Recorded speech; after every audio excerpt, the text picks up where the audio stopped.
వెంకటేశ్వర రెడ్డి గారు ఒక్క విషయం అండి, ఇందాక విజయభాస్కర్ గారు మాట్లాడుతూ ఒక విషయాన్ని పేర్కొన్నారు.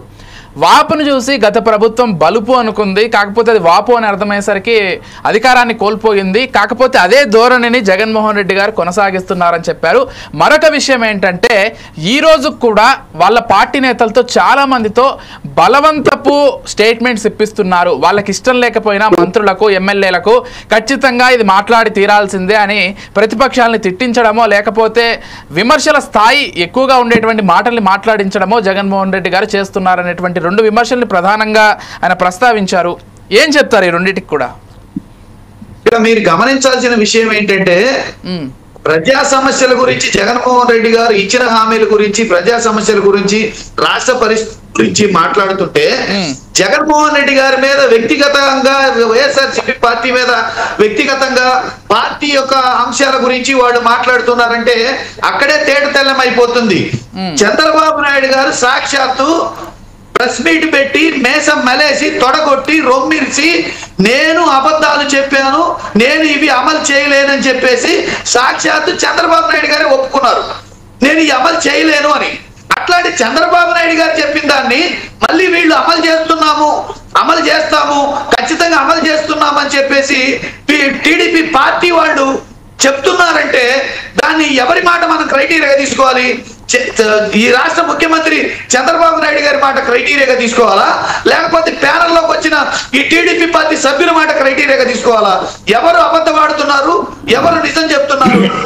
మీరు విన్నారు కదా, సామాజిక మాధ్యమాల ద్వారా సూపర్ 6 ఆర్థిక పరిస్థితి బాగలేదు, మేము అమలు జరపలేము అని మేసం మలేసి తొడగొట్టి ప్రెస్ మీట్ పెట్టి చెప్పారా లేదా?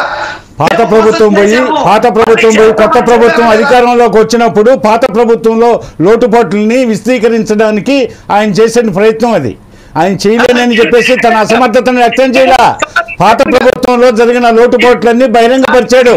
అది ప్రజాస్వామ్యంలో పారదర్శకంగా ఉండడానికి ప్రెస్ మీట్ లో జరిగిన లోటుపాట్లన్నింటినీ విశదీకరించాడు. అంతేగాని మేము అసమర్థులు, మేము ఈ చేయలేమని చెప్పలా. ఎవరు చెప్పారు? ఆయన నేను చేయలేదని చెప్పాడా? ఏదైనా చూపిస్తావా? వీడియో క్లిప్పింగ్ చూపిస్తావా? పేపర్ కట్టింగ్ చూపిస్తావా? అది కాదు, పదే ఇటీవల అన్ని డిబేట్స్ లో మీరు దుష్ప్రచారం, వైసీపీకి ఆనవాయితీ దుష్ప్రచారాలు చేయడం, పోతే మైండ్ గేమ్ ఆడడం, దుష్ప్రచారాలతో మీరు మొదటి నుంచి నమ్మించి ఒకసారి అధికారంలోకి వచ్చారు. మీ నైజం అర్థమైపోయింది, మీకు అవకాశం లేదు. మీరు ఏదో కళ్ళకు అంటున్నారు 30 సంవత్సరాలు అధికారం అంట, దేశం అంతా నవ్వుకుంటున్నారు నిన్నటి నుంచి. పోతే ఒకవేళ మీరు కష్టపడండి, పని చేయండి, ప్రజల విశ్వాసం పొందండి, అంతేగాని ఈ ఉత్తర కుమార్ ప్రగల్భాలతో